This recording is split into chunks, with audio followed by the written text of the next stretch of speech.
Сайн байцгаана уу хүн төлөвчтэй. Өнөөдөр манай дефакто нэвтрүүлгийн зочноор залуу судлаачийг дэмжигч сангийн тэргүүн дугуйн жаргал сайхан оролцож байна. Дугуйн жаргал сайхан залуу судлаачдыг дэмжих сангийн тэргүүн. Жаргал сайхан нь Москва хотын уул уурхайн дээд сургуулийг уул уурхайн эдийн засагч мэргэжлээр төгссөн ба Америк нэгдсэн улсын Колорадогийн уул уурхайн их сургуульд мэргэжил дээшлүүлсэн. Монгол улсын уул уурхайн салбарт 30 гаруй жил ажилласан бөгөөд ашигт малтмалын хэрэг эрхлэх газар, үйлдвэр худалдааны яамны, хүнд үйлдвэрийн газар гэх мэт газруудад удирдах албан тушаал хашиж байсан туршлагатай. Сүүлийн жилүүдэд тэрээр санхүүгийн шинжлэх үйлчлэгийг эх орондоо хүргэх, байгууллагын төлөв байдлыг шинжилж онцлох, хэвийн тогтолцоог бэхжүүлэх, залуу үеийн нийгмийн оролцоог нэмэгдүүлэх гэх мэт ажлуудад төвлөрөн ажиллаж байна. Сайн байна уу та? Сайн байна. За энэ сан хизээ байгуулагдсан? Яагаад байгуулагдсан? За түүхэн нэрвэлж нэлээд дээр үеийн сан шүү дээ. 1993 онд байгуулагдсан сан чинь. Анх байгуулагдахтаа бол биднээс тэр үеийн Китэмс гэдэг нөгөө сургууль байлаа шүү дээ. Нөгөө 2 жилийн өмнө илүү 3 жилийн өмнө яагаад салгаад 2 ондоо сургууль руу нийлүүлсэн. Уг нь бол нэлээд тэм нэр хүндтэй сургууль байсан шүү дээ. Китэмс гэдэг. Китэмсийн нэг хэсэг багш нартай биднээс нийлээд ер нь залуу хүмүүсүүдийг, оюутнуудыг тэрэн дотроо судалгаа шинжилгээний арга барил эзэмшүүлээ. Дээр нь эзэмшүүлэхэд нь туслая. Дээр нь залуучууд бол өөрсдийнхээ санаа оноог бусдад ойлгуулах тэр арга барилыг эзэмшүүлэхэд нь бас тусдсан болъё гэдэг ийм одоо анхны сэтлэр энэ санг 93 онд байгуулсан. Тэгээ түүнээс хойш та жил болгоно эрдмийн шувуу гэсэн нэртэй оюутны эрдэм шинжилгээний хурал тасралтгүй зохион байгуулж ирсэн байна. Энэ тухайгаа ярьж өгөө.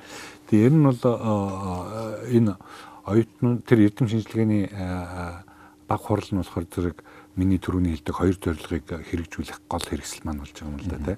Нөгөө тодорхой сэдв өгөөд тэгээ тэр сэдвийг тойруулаад нөгөө оюутнуудыг өөрсдөр нь судлуулад дараа нь гарсан үр дүнгийн бүгдээрнгийн дунд нь байлгаж агаад нөгөө илтгэлийн тавиулаад тэгээд нөгөө илтгэлээр судалгааны үр дүнгийн олон өнцгөөс харж шүүмжлээд тэгээд дунд нь шалгаруулад ингэж байгаа нь болохоор зэрэг их олон оюутнуудад бол тэр судалгаа шинжилгээний арга барилыг эзэмших өөрөө тэгээд бусдад өөрсдийнхээ санаа бодлыг ойлгуулах хамгийн одоо богино хугацаанд одоо үр дүнтэй аргаар бусдад ойлгуулах ийм арга барил эзэмшүүлэхэд нэг дэм болж гэнэ үү гэж ингэж жил болгон хийж байгаа. Тий, тэрнийг жил болгон биднээс хийдэг. Энэ жил ч гэсэн биднээс бас хийн. Нийт хичнээн оюутны хамар. Одоо бол яг нийтдээ би тэр тог харин ястаа сайн хэлж мэдэхгүй байна те. Ер нь бол жилдээ нийтдээ бол нэг бараг 150-аад оюутнууд оролцдог. Жилдээ. Тэгээд тэр нь бол 2 үе шаттай явдаг. Эхнийх нь бол одоо бүх одоо сонирхсон оюутнууд бүгдээрээ нөгөө судалгаагаа хийгээд тэгээд нөгөө Китэмс дээр байгуулсан ажлын хэсэг шалгаруулад тэр дундаасаа шалгарсан. Одоо аль сургууль дээр очсон тийм. Одоо бол нөгөө бизнесийн удирдлага хүмүүнлэгийн сургууль гэж ярьдаг шүү дээ. Нөгөө бухс гэж ярьдаг шүү дээ. Одоо муухайлнтай бухс байхтай яг л дээ. Бизнесийн ухаан хүмүүнлэгийн сургууль дээр төвлөрч тэр нь хийгдэж байгаа. Тэгээд тэрнээс гадна яг би зүгээр нэмэд болоод бидний сүүлийн үед бол бас энэ залуу судлаачдыг дэмжих сангаараа дамжуулаад зөвхөн тэр эрдэм шинжилгээний баг хурлаар биш биднээс бас нэлээд өөрсдөө судалгаа шинжилгээ хийж байна. Тэгээд тэр судалгаа шинжилгээнийхээ үр дүнг нийтэд таниулах тэрний тусмаа одоо соён гэгэрүүлэх чиглэлийн танин мэдхийн чиглэлийн нэлээд судалгаануудыг хийж бас түгээх ажлуудыг хийж байгаа. За тэгэхээр энэ сан маань өөрөө ингээд тэр оюутнуудтай ажилладаг юм байна. Баг хурал хийлгэж байна, сургаж байна, яриулж байна, илтгүүлж болж байна. Өөрөөсөө таасаа ярьж штэ нийгмийн гол асуудлуудаар бас өөрөөсөө судалгаа хийгээд тодорхой шийдвэрүүдийг санал болгоод тэгээ би саяхан таны энэ өөр газар өгсөн ярилцлагыг ингээ харахаар компаниудыг одоо ийм системийн хувьд дүгнээд яг бүр яг шинжилгээ дүгнэлт өгөөд тэгээд тэрийг яаж сайжруулах вэ гэдгийг их шинжлэх ухааны үндсэлтэй systems thinking гэж ярьдаг системийн сэтгэлгээгээр ингээ хараад ийм юмнууд хийсэн байхыг харсан. Гэтэл надад өшөө хамгийн сони юм юу байсан гэхээр энэ Монгол улсын нийгмийг систем гэж үзэх юм бол хаана нь юу нь болохгүй байна. Тэрэнд дүгнэлт өгөөд тэгээ юг засах вэ гэдгийг дээр гаргаж ирсэн ийм та ярилцлага өгсөн байсан. Хоёул энэ тухай ярья. Тэрийгээ та үндсэн хуулиас суулж хийсэн байсан. Тэгэхээр та өнөөдрийн Монголын нийгмийн юу нь болохгүй байна гэж санаа судалгаа гаргаж байгаа юм.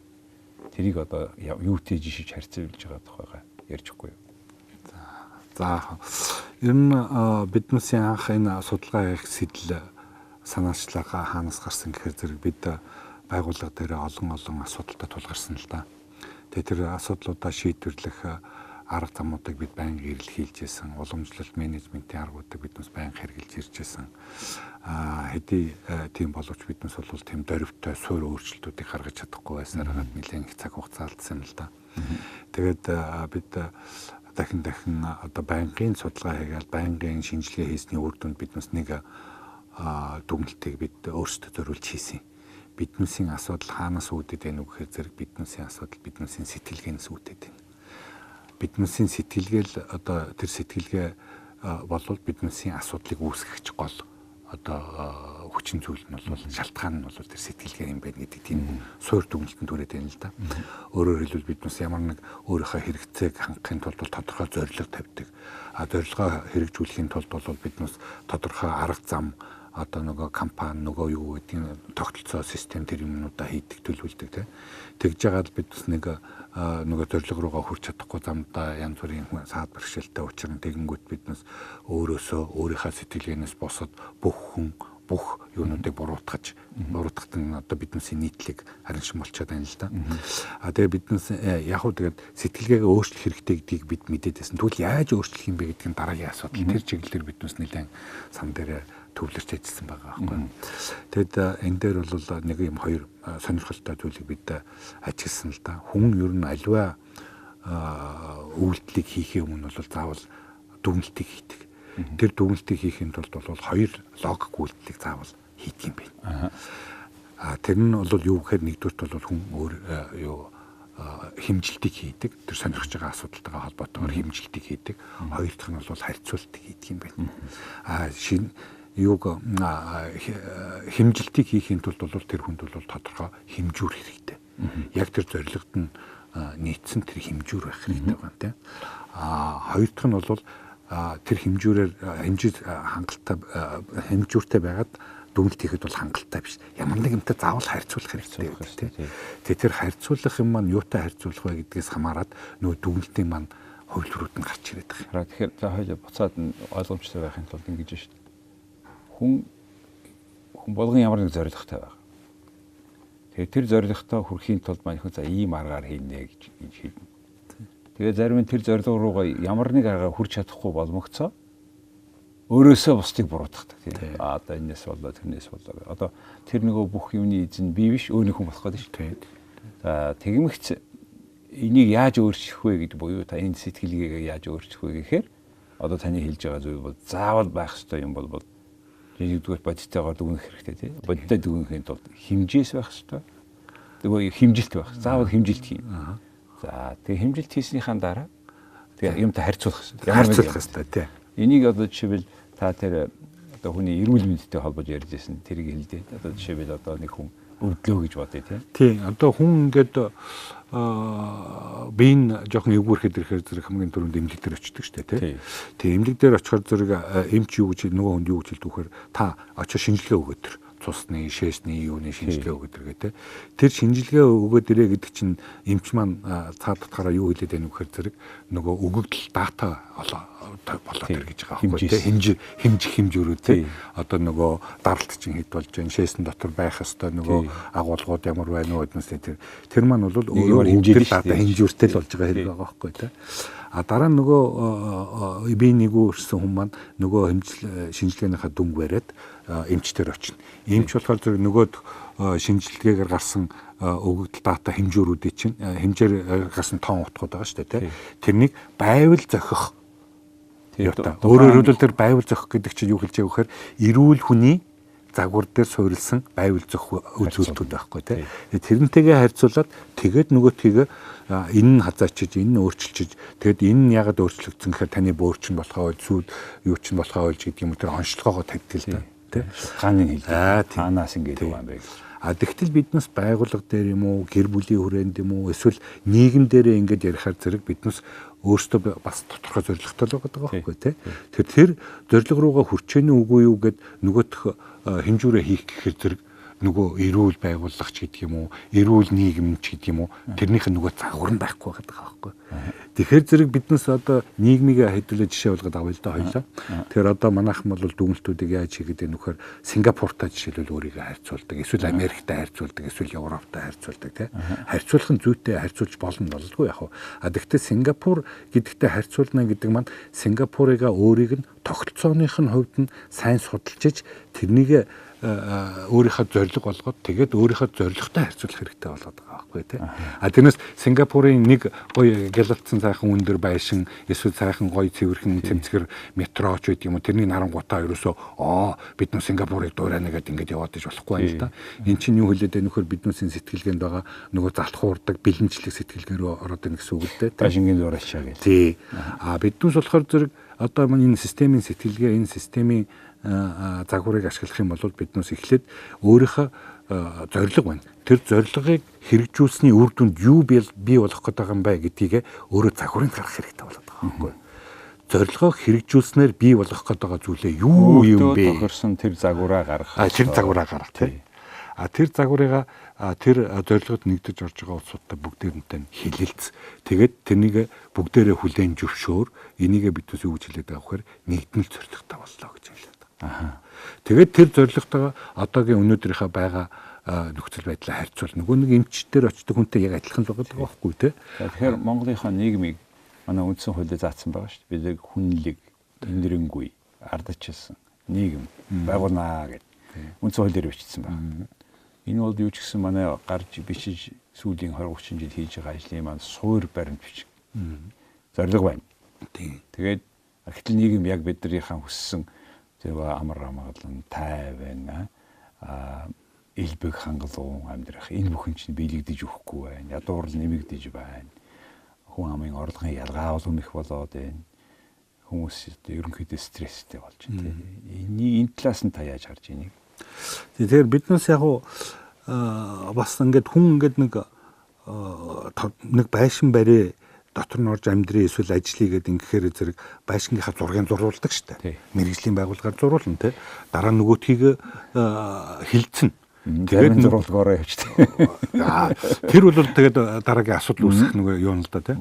Тэгээд нөгөө барих гэж байгаа, бариулах гэж байгаа байшингийнхаа загварыг гаргасны дараа нөгөө барьдаг компани дээр нөгөөгн тэгээд нөгөө барьдаг компани нөгөөтгий зургийг харж байгаа яг тэрэнд нийцүүлж барих учиртай л да. Тэгээд нөгөө бариулж байгаа хүн маань болохоор зэрэг хэрвээ ямар нэгэн зургаас нь өөрчлөгдөх юм бол нөгөө зурагч нь буюу тэр загварч нь нөгөө зөв буруугийн шалгуур нь болж байгаа байхгүй. Энэ байшин нөгөө барилгын компани төрөч үгүй энэ зурган дээр ингэсэн ба шүү дээ. Энийг зөв ингэж хийсэн ба шүү дээ. Энэ ягаад донд боо наа чин буруу байна надад зас гэдэг юм. Тийм нэг харьцуулдаг юм дайгаад байгаа байхгүй. Нийгэм юм уу байгууллага дээр энэ зургийг гаргахад айгүй төвөгтэй л дээ. Төвөгтэй нь юунаас үүдэж ийм вэхээр зэрэг нөгөө нийгэм байгууллага дээр бол байгууллагын тохиолдолд бол нөгөө нийгэм байгууллага маань бол хүнсүүдийн хоорондын харилцаан дээр тогтдог. Тэр хүнсүүдийн хоорондын харилцаа гэхээр тэр хүнсүүдийн хооронд урсж байгаа мэдээллийн урсгал байна. Бие биенийхээ өмнө хүлээж байгаа үүрэг байна, эрх нь байна, тэгээ хариуцлага нь байна.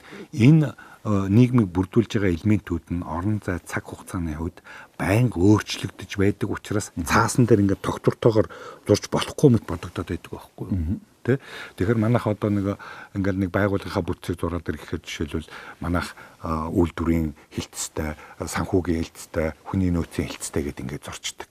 Засгийн газар бүтцээ хийгээд ирэхээр зэрэг 19 8-тай яамтай ч гэх юм уу хэдэн агенттай гэдэг. Энэ бол бүтц бол биш. Жинхэнэ одоо нэг онлоор ярих юм бол бүтц бол биш болоод байгаа байхгүй. Биднээс энэ нийгмийн харилцаанд орж байгаа хүмүүсийн хоорондын харилцааг яаж тогтвортойгоор өөрсдөө харж болохоор загварт оруулж чадах вэ гэдэг асуудал чинь хамгийн төвөгтэй асуудал. Гэхдээ энийг шийдэх арга нь байгаа байхгүй. Шийддэг арга нь юу вэ гэхээр нөгөө системийн загвар гэдэг маань л болчиход байгаа юм л да тий. Эний чинь бол бусад орнуудад аль хэдийн хэрэглээд үгүй эхэлчихсэн байлээ шүү дээ. Тий. Тэгээ биднээс энийг л нөгөө Монголдо нутагшуулах га тэрэн дотроо бол бид өөрсдийнхөө өмнө тулгарч байгаа асуудлуудыг шийдэхийн тулд зорилго болгож энийг чинь судлаад тэгээд нэг тодорхой аргачлалтай болчихгүй юу. Тэгээд тэр аргачлалыг ашиглаад биднээс нийгмийн загварыг гаргах гэдэг оролдоод үзлээ л да. Бас жоохон сониуц занал хөдлөө л да тий. Тэгсэн чинь судлаад байсан чинь улам бүр сонирхолтой боллоо. Энэний юу нь болохоор зэрэг одоо тэр нийгмийн загварыг гаргах хэрэгцээ шаардлагыг бид хоёр сая ярьчлаа. Одоо яаж загвараа гаргах уу гэдэг дээр ингээд ярих юм болохоор биднээсийн системийн суур шийдлүүд гэж байгаа юм. Тэр системийн суур шийдлүүд нь бол системийн онолоос ургаж гарч байгаа. Тэр системийн суур шийдлүүд нь манай үндсэн хуулинд байна уу гэд ингээд хайгаад эхлээд үзэхгүй юу. Үндсэн хууль чинь манай одоо нийгмийн тогтолцоо, нийгмийн харилцааны суур бичиг нь байхгүй да тий. Байшингаар бол одоо фундамент нөгөө даацын багнууд нь байхгүй да тий. Тэр энэ байна уу гэд ингээд биднээс зураглаад ингээд үзэж байгаа байхгүй. Тэгэхээр зэрэг хамгийн сонирхолтой юм нь болохоор зэрэг ер нь гол суур системийн шийдлийг бүрдүүлдэг тэр юунууд нь байна шүү манай үндсэн хуулийн дээр. За. Тий. Тэр нь жишээлбэл одоо тэр систем чинь зорилготой байх хэрэгтэй. Тий. Тэр системийн одоо тэр зорилгоо хэрэгжүүлэх үйл ажиллагаанууд нь үүргүүдээс бүрддэг байх хэрэгтэй. Тий. Тэгээд тэр системийн хэрэгжилтэнд орсон хэрэгжүүлэх ажилд орсон хүмүүсүүд бол тэндээс үр шим бенефит хүртэж явах хэрэгтэй. Үр шим хүртэж явах хэрэгтэй. Тэ. Тэгээд нэг бас нэг эргэх холбоо гэж нэг юм байх хэрэгтэй. Ямар нэгэн болохгүй бол тэрнийг залруулдаг тийм эргэх холбоо гэж тэрнийг яриад байгаа. Энэ мэдээллийн урсгал гэж юмнууд байх тэ. Тэр энэ яг суур шийдлүүдийг нь биднес манай үндсэн хуулинд байна уу гэдэг ингээ үзсэн чинь хамгийн гайхалтай нь ер нь нэлээд гол суур шийдлүүд нь байна шүү. Тэгээд хоёр дахь биднээсийн энэ судалгаа хийсний үр дүнд олж мэдсэн юм нь юу гэхээр зэрэг за яг хуу нийгмийн харилцаанд оролцож байгаа бүх иргэдүүд бүх одоо хүмүүсүүдийг 3 бүлэгт ангилж үзэж байгаа байхгүй. Нэг нь болохоор зэрэг иргэд. Нөгөөх нь болохоор зэрэг төрийн албан хаагчид, нөгөөх нь болохоор улс төрийн намуудын гишүүд гэж ингэж 3 биднээс ангилж үзээд байгаа юм. За энэ яг үндсэн хуулийнхаа одоо үндсэн хууль дээр л байгаа гол бүлэглэлүүдийг нь ашиглаад байгаа хэрэг шүү дээ тийм ээ. Тэр энэ дээрээс ингээ харахаар зэрэг нэг сонирхолтой дүгнэлт нь бол ер нь манай Монгол улсын үндсэн хууль чинь бол системийн хэвийн системийн гол үндсэн шийдлүүдийн бараг 90% нь бол агуулт юм байна дотроо. Том боломжийн хууль юм байна шүү гэдэг тийм дүгнэлтэнд бидний сурч байгаа. Хоёр дахь нэг бас нэг сонирхолтой дүгнэлт нь болохоор зэрэг энэ нийгмийн харилцаанд оролцож байгаа биеийн сая одоо бүх оролцогч иргэдийг 3 бүлгэлжлээ шүү дээ тийм. Энэ 3 бүлгэлсэн иргэдүүд дундаас үүрэг хүлээхгүй зөвхөн эрхтэй оролцдог нэг субъект байдаг юм байна. Тэр нь болохоор улс төрийн намууд байдаг юм байна. Тэгэхээр бүх субъект үүрэгтэй байх тийм. Ер нь бол тэр зорилгыг хэрэгжүүлэх үйл ажиллагаа чинь бол зөвхөн үүргүүдээс бүрддэг юм байна. Тийм. Тэр үүргүүд нь бүрдэхэр зэрэг нөгөө оролцогч талуудын эрх нь бий болт юм байна. Тий. Би нэг жишээ одоо дээр хэлжсэн л да тэрнийг одоо хэлэх үгүй те. Одоо нэг Болдбаатар гэдэг залуу эхнэрийгээ би үнсэх эрхтэй юу гэдэг асуудлыг биднээс нэг жишээ болгож ярьж байлаа л да те. Тэгтэл Болдбаатар гэдэг хүн эхнэрийгээ үнсэе гэж хүсэх болгонд нь Болдбаатарын эхнэр үнсүүлэх үүрэг хүлээхгүй бол Болдбаатарын үнсэх эрх бол ерөөсөө баталгаажихгүй байгаа байхгүй юу? Агуулгагүй. Тий, агуулгагүй, утгагүй болчиход байгаа байхгүй, утга учиргүй болчиход байгаа байхгүй тий.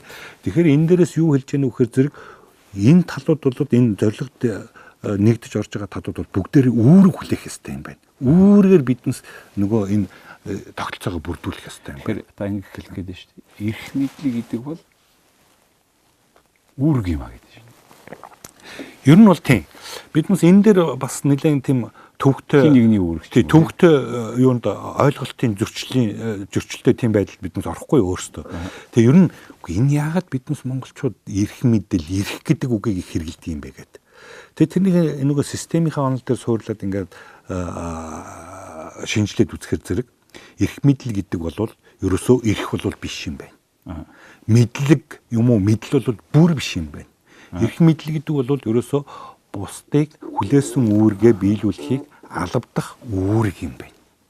Үүрэг байгаа байхгүй. бусдыг алавдах үүрэг байгаа байхгүй юу? Тэрнээс биш энэ бол нэг ямар ч нэг үүрэг хүлээдэггүй, үүрэг хүлээхгүй болохоор хариуцлага хүлээхгүй. Тэр үүрэг хариуцлагагүй тийм улсууд байж идэг.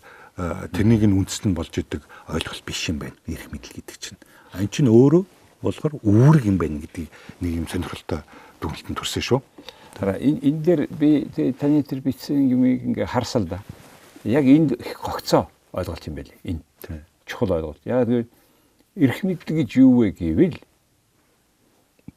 тэр эрх мэдэлтийн цуг ирж байгаа тэр тодорхой захирах, хийлгэх тэр үүргээ гүйцэтгэхгүй юм бол эрх мэдлээр агуулгагүй байна гэж хэлээд байгаа байхгүй. Тийм үү? Тийм.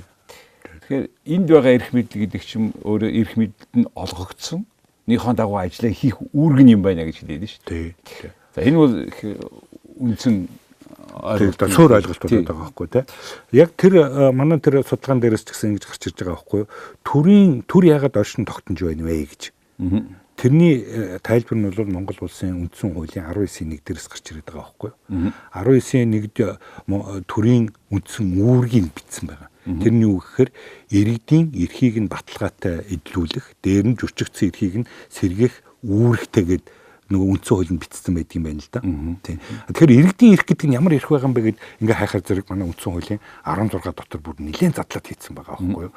Нөгөө хөдөлмөрлөх, амрах, эдлэх, амьд явах, нөгөө сурах, тэгээ өөрийгөө илэрхийлэх, үзэл бодлоо илэрхийлэх, эвлэлд нэгдэх хэднэс гэдэг их нэлээд задлагдсан байгаа байхгүй юу? Тэрэнд нь би их олзуурхаад байгаа байхгүй юу? Монгол улсын үндсэн хууль бол тэр иргэдийн эрхийг бол нэлээд сайн чамбай юу яаж өгсөн юм байна. Тэгэхээр төрийн эрх мэдэл гэдэг бол энэ ойлголт төр юу гэсэн үг юм? Тэгэхээр төрийн эрх мэдэл гэдэг ойлголт бол нөгөө салбар хуулиудаас гарч ирээд байгаа байхгүй юу? Үндсэн хууль дээр болохоор зэрэг төр ийм үүрэгтэй байна гэж заасан байгаа байхгүй юу? Тэгээ биднес бас сониотсон хөдлөд нөгөө салбар хуулиудыг нь харлаа л да. Ерөнхийлөгчийн тухай хууль, их хурлын тухай хууль, засгийн газрын тухай хууль. Тэрэн дотор бол ерөөсөө ийм үүрэг гэдэгт юм байхгүй. Дандаа ийм эрхтэй. Тэрэн дотроо одоо бол 19-ийн 1-ээр бол төрчин иргэддээ үйлчлэх үүрэгтэй тогтолцоо болчиход байгаа байхгүй. Тэгсэн зарим салбар хуулиудыг ингээ хараад аваад үзье. Тэрэн дээр би нэг л жишээ хэлье л да. Жишээл засгийн газрын тухай хууль. Засгийн газрын хуулийн дээр бол одоо засгийн газар бол нийгмийн эдийн засгийн ямар бүтээн байгуулалтыг удирдах үүрэгтэй гэж байгаа байхгүй. Одоо манийга удирдна гэж шүү дээ. Тэн дотор ямар юм явж байгааг гэхээр зэрэг нөгөө биднээсийн хуучин сэтгэлгээ нөгөө нэг хуучин тогтолцооны үед бидний хэрэгжилж исэн сэтгэлгээ хөвшмөл сэтгэлгээд нэвч чив тэнд явж байгаа байхгүй. Тэр хувь хүнийг удирдна гэсэн үг орчод шүү. Харин тэгээд байгаа байхгүй тий. Гэтэл тэр иргэдэд үйлчлэх үүрэгтэй байгаа байхгүй тий. Анчид энэ зарчмын зөрүү. Одоо энэс болоод тэр төрийн ажилтан, төрийн албан хаагч гэж нэг үг байна шүү дээ. Хуульч байгаа үгсгээрээ. Тэгээд тэрийг ингээ уншихаар тэр хүмүүс иргэдэд биш төрд үйлчлээд байгаа юм шиг сонсогдоод байгаа. Тэгээ энэ яг ойлголтоороо бол яг одоо ардчилсан нийгмийн ойлголтоороо бол төрд ажиллаж байгаа хүмүүс бол төрдөө үүрэг гүйцэтгэх ёстой биш, иргэдэдээ үүрэг гүйцэтгэх ёстой. Одоо нийтийн алба гэхийн оронд одоо улсын алба гэвэл олон хүний алба гэвэл арай тодорхой биш байгаа. Нийтийн гэхээр нөгөө янз бүрийн өөр орж явж байгаа ердөөсөө болчихгүй ойлголт нь. Тэгээ болчихсон байлээ л да анх нөгөө хууль журмаа баталж явах та. Тэгэхээр төрийн албан хаагч биш улсын албан хаагч гэдэг яриагаа илүү төлхөө явбал ямар вэ? Яг л би бол наадах чинь тийм ээ те одоо өнөөдрийн байгаа хүмүүсийн сэтгэхүйд байж байгаа суур ойлголтууд байгаа байхгүй тэр чинь үгээр дамжиж бий болчиход байгаа юм шүү дээ тий. Тэр үгний чинь цаанд тодорхой хэв шинжүүд байгаа байхгүй. Биднээсийн хувьд бол тэр хэв шинжүүдээ илүү нарийн сайн ойлгож авах нь айгүй чухал байгаа. Мэдээж хэрэг саяын өөрийн чинь ярьдаг тэр нөгөө сэтгэхүйд нь илүү ойрхон бууж байгаа үгийн сонголт нь бол ач холбогдолтой байлгүй яах вэ? Гэхдээ тэр үний чинь цаанд байгаа суур хэв шинжүүд гэдгийг л бид нь сайн ойлгох хэрэгтэй байна. Яг энэ суур хэв шинж рүүгээ хоёлаа эргээд түрүүний таны ярьсан энэ субъектүүд биш таны хуваасан иргэд байна. За улсын албан хаагчид байна. Тэр нам байна. Энэ гурван субъектаас ингээд үзэхээр үүрэг нь тодорхой биш. Нэг субъект нь улс төрийн нам байна гэж та хэлж түрүү онцолж хэлж шүү дээ. Яагаад тийм байна? Яг би бол түрүүний хэлдэг энэ манай үндсэн хууль маань бол тэр системийн хэвийн үйл ажиллагаатай системийн суур гол шийдлүүдийн дийлэнхийг агуулсан байна гэдэг маань нэгдүгээр дүгнэлт. Гэхдээ тэр бол төгс төгөлдөр болсон гişүү биш байхгүй тий. Тэр одоо тэр дотор ингээд нэг үүрэг хүлээдэггүй эрхийдэлдэг нэг субъект дахиж явж гин гэсэн үг шүү дээ. Тэгээ энгийнээр ярих юм бол одоо энэ цагийн дотор нэг усны тусал орчдөг ч юм уу, тоос орчдөг ч юм уу. Тэгэх юм бол нөгөө цаг маань ажиллахаа болчдөг шүү дээ, тий. Тэрнтэй чи яг адилхан болоод байгаа байхгүй тий. Тэр энэ яагаад бий болсон гэвэл одоо би зүгээр таамаглал дэвшүүлж чадна л да. Таамаг нь бол биднээсийн хуучин сэтгэлгээ байна шүү дээ, тий.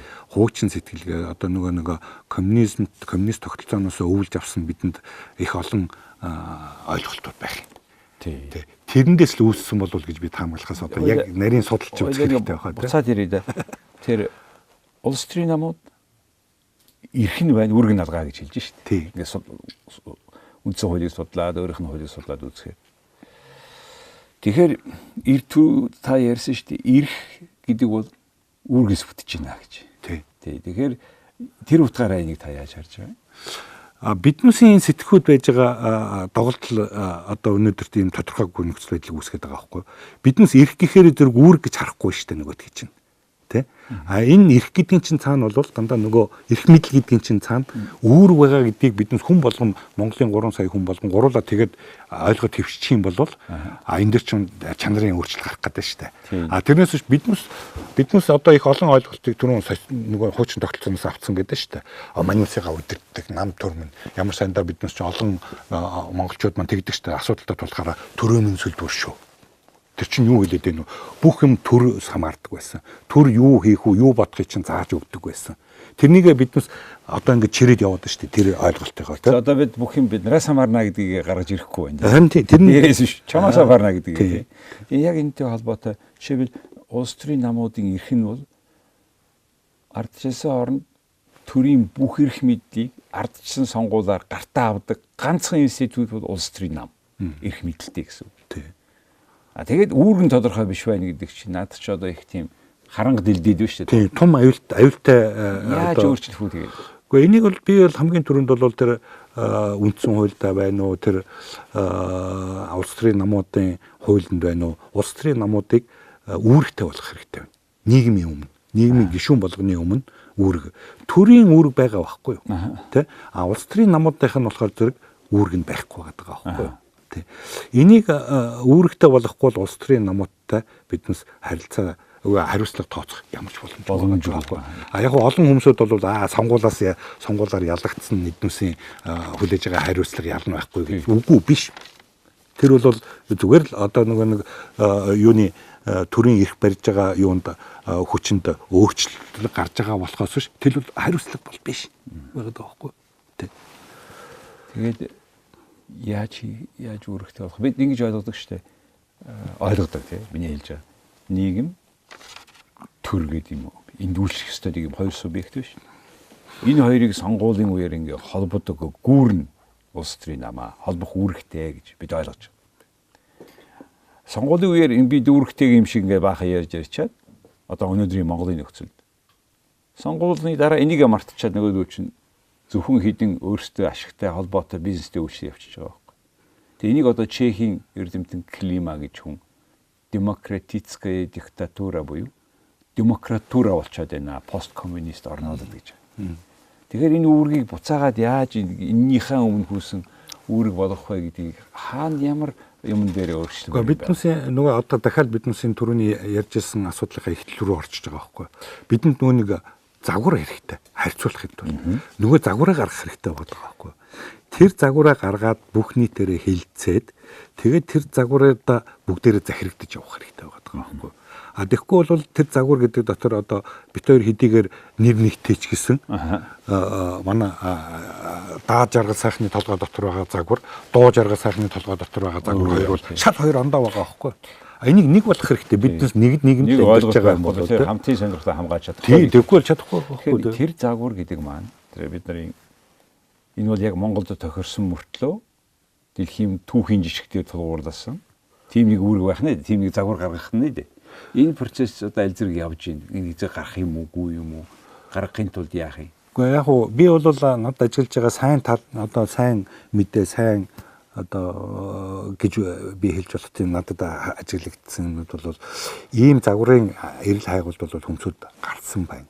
Одоо хүн болгон судлаач болгон бол ярьж штэ энэ нийгэм болохгүй байна, ийм болгомоор байна гэдэг. Зарим нь бүр болохоо байгаад намуудаа тараачих гэж штэ. Тий. Тэгэхээр энэ бол тэр загварыг гаргана гэдэг чинь өөрөө зүгээр л өөрийнхөө бодсон болгоныг тулах хэрэг биш байхгүй юу?